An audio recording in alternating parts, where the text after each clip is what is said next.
अमेरिकी राष्ट्रपति ट्रंप ने गाजा में इजराइल और हमास के बीच चल रहे युद्ध को लेकर एक बड़ी उम्मीद जगाई है, लेकिन साथ ही एक भयानक चेतावनी भी दी है।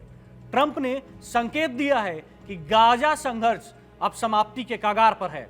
उन्होंने पुष्टि की है कि हमास और अन्य कई देशों के साथ युद्ध खत्म करने और बंधकों को रिहा करने के लिए सकारात्मक बातचीत चल रही है।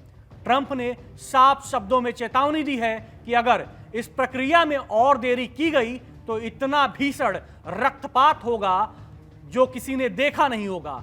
स्थिति को संभालना मुश्किल हो जाएगा। उन्होंने सभी संबंधित पक्षों से तेजी से कदम उठाने और समझौते को जल्द से जल्द लागू करने की अपील की है। ट्रंप ने यह भी भरोसा दिलाया है कि बंधकों की रिहाई का पहला चरण इसी हफ्ते पूरा होने की उम्मीद है। ट्रंप का यह तेजी लाओ का रवैया बताता है कि वो व्यक्तिगत रूप से इस शांति समझौते को जल्द से जल्द पूरा करने के लिए प्रतिबद्ध हैं और किसी भी तरह की रुकावट को दूर करने पर जोर दे रहे हैं। अमेरिकी राष्ट्रपति डोनाल्ड ट्रंप ने अपने social media platform truth social पर एक धमाकेदार पोस्ट के साथ गाजा संघर्ष के खात्मे की उम्मीदों को हवा दी है। ट्रंप ने बताया है कि गाजा युद्ध को समाप्त करने और मध्य पूर्व में लंबे समय से प्रतीक्षित शांति कायम करने के लिए हमास और दुनिया के कई देशों के साथ बहुत ही सकारात्मक चर्चा हुई है। सकारात्मक प्रगति की बात करने के साथ ही ट्रंप ने एक सख्त चेतावनी भी जारी की है। उन्होंने लिखा, मुझे बताया गया है कि पहला चरण इस हफ्ते पूरा होना चाहिए। मैं सभी से कह रहा हूं कि जल्दी कदम उठाएं, वरना भारी रक्तपात हो सकता है, कुछ ऐसा जिसे कोई नहीं देखना चाहता।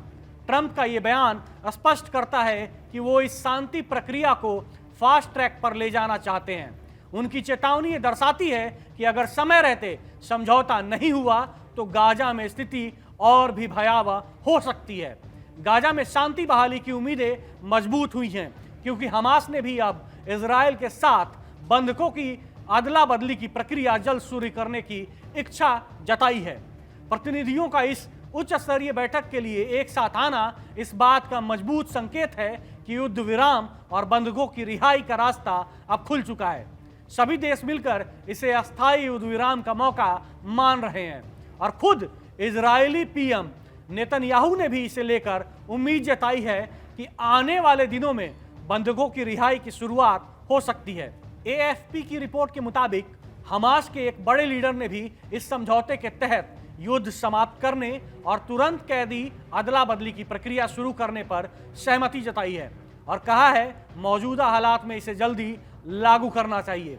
ट्रंप की शांति योजना के मुताबिक इजरायल लगभग 250 उम्र कैद भुगत रहे फिलिस्तीनी कैदियों और युद्ध के दौरान गिरफ्तार किए गए 1700 से अधिक लोगों को रिहा करेगा।